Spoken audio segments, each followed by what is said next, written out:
Hello students, good morning.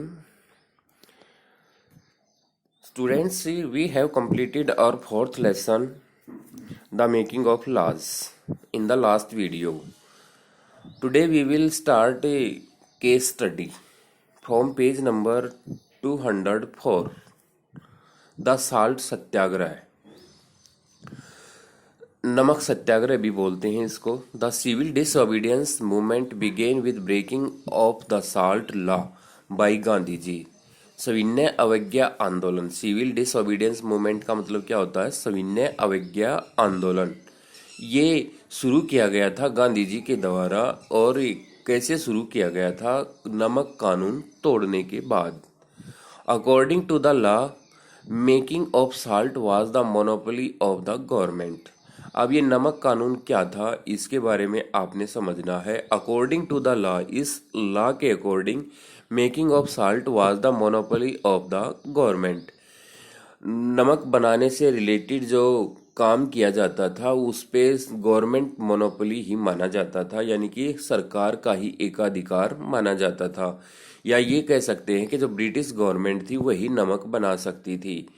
This law prevented Indians from making salt from sea water without the government permission. और ये नमक कानून ऐसा बनाया गया था जिसमें इंडियंस को नमक बनाने से रोका जाता था समुंदर के पानी से, बिना गवर्नमेंट की परमिशन के. या ये कह सकते हैं कि जो इंडियंस थे वो गवर्नमेंट की परमिशन लिए बगैर समुंदर के पानी से नमक नहीं बना सकते थे. Gandhi ji protested the law with the famous Dandi march. Gandhi ji ने इस नमक कानून का विरोध किया था दांडी मार्च से. On 12th March 1930, Gandhi ji and 78 other members of the Sabarmati Ashram in Ahmedabad started a march towards Dandi.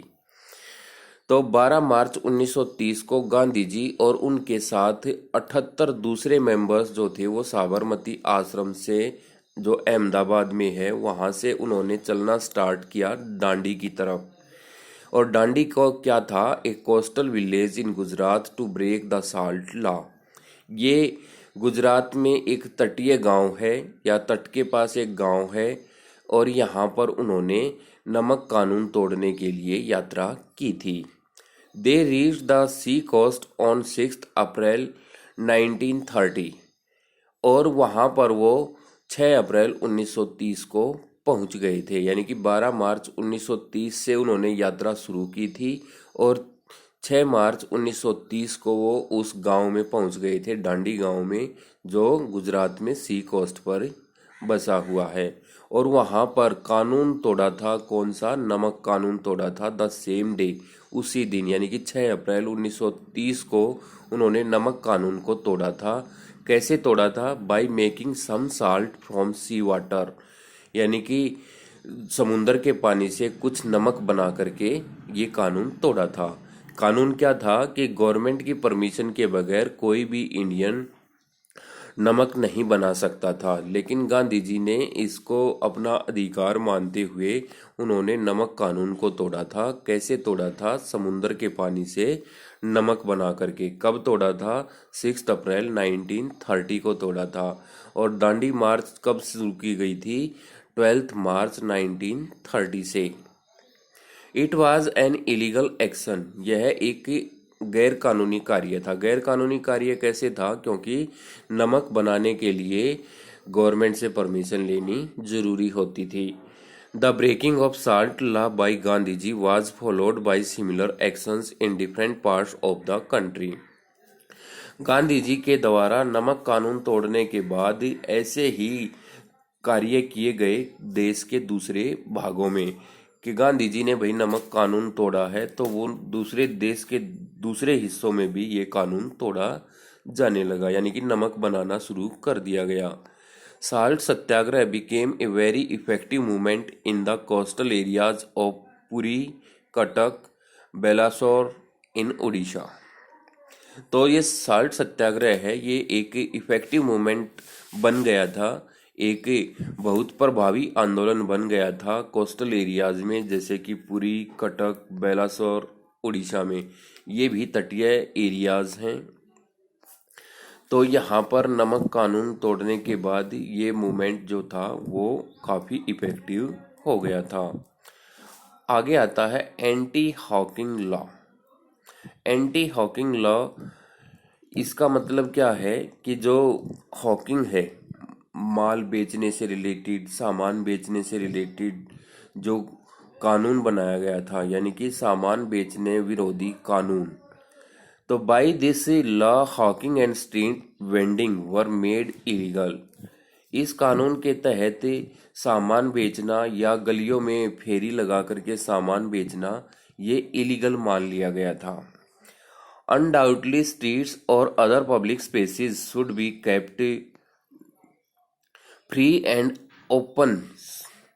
इस प्रकार से क्या किया गया था, जो गलियों में और पब्लिक स्पेस पर जो कानून ये सामान बेचा जाता था उसको free and open so that people can walk on the pavement easily, उसको फ्री कर दिया गया था। किस लिए? ताकि लोग चल सकें ऑन द पावमेंट इजीली, यानी कि पटरी पर आसानी से चल सकें। कहने का मतलब लोगों को कोई दिक्कत ना आए, इसलिए जो स्ट्रीट वेंडिंग थी उसको कैप्ट फ्री करवाना चाहते थे, यानी कि उसको मतलब वैसे तो ब्रिटिश गवर्नमेंट ने तो उसको क्या कर दिया था, इलीगल मान लिया गया था उनके द्वारा, लेकिन स्ट्रीट्स और पब्लिक प्लेसेस पर सामान बेचना फ्री होना चाहिए था ताकि लोगों को आसानी हो सके। But we should also keep the fact in mind that hawkers and vendors provide essential services cheaply and efficiently to the millions. लेकिन we should also keep the fact, हमें इस सच्चाई को मानना चाहिए, अपने दिमाग में रखना चाहिए कि जो हॉकर्स और वेंडर्स हैं, यानी कि जो फेरी वाले हैं, सामान बेचने वाले हैं, वो जरूरी जो चीजें थी उनको सस्ते और आसानी से लोगों को प्रोवाइड करा देती थी, यानी कि सस्ते दामों पर और इजीली उनको प्रोवाइड करा देती थी। Also this is their means of livelihood, और यह उनके आजीविका का एक साधन भी था, यानी कि लोगों को सस्ते और आसानी से लोगों को चीजें प्राप्त हो जाती थी, सस्ती भी मिलती थी और आसानी से मिल जाती थी। और दूसरी बात क्या थी कि लाखों लोगों को इसका फायदा होता था, और साथ में जो हॉकर्स थे, वेंडर्स थे, यानी कि फेरी वाले थे, उनको भी अपनी आजीविका कमाने का मौका मिल जाता था। लेकिन अंग्रेजों ने इसको क्या कर दिया था, इलीगल मान लिया था। So while this law favours one group, इसलिए while this law favours one group it disregards the other groups. एक ग्रुप तो ऐसा था जो इसका फेवर कर रहा था और दूसरा इसका फेवर नहीं कर रहा था, यानी कि इसका विरोध कर रहा था। दस द लॉ बिकम्स कंट्रोवर्शियल, इस प्रकार से यह कानून कंट्रोवर्शियल बन गया था, विरोधाभासी बन गया था, विरोधात्मक बन गया था। इसका रीजन क्या था कि जो वेंडर्स थे, हॉकर्स थे, वो तो इसका फेवर करेंगे क्योंकि उनकी आजीविका का साधन बन गया था, और दूसरे जिनको उनके घूमने से या हॉकर्स और वेंडर्स के सामान बेचने से जो नुकसान हो रहा था, जो वो महंगे रेट पर जो चीजें बेचते थे उनको नुकसान हो रहा था, तो उन्होंने इस चीज का विरोध किया था। तो इस प्रकार से ये कानून जो था ये कंट्रोवर्शियल बन गया था। तो ये लेसन हमारा पूरी तरह से कंप्लीट हो गया है। आप इस लेसन को दोबारा से अपनी बुक से पढ़ेंगे वीडियो देखने के बाद ही। अगर कोई भी दिक्कत आती है तो आप ऑनलाइन क्लास में पूछ सकते हैं। आपकी ऑनलाइन क्लास कल होगी। Thank you.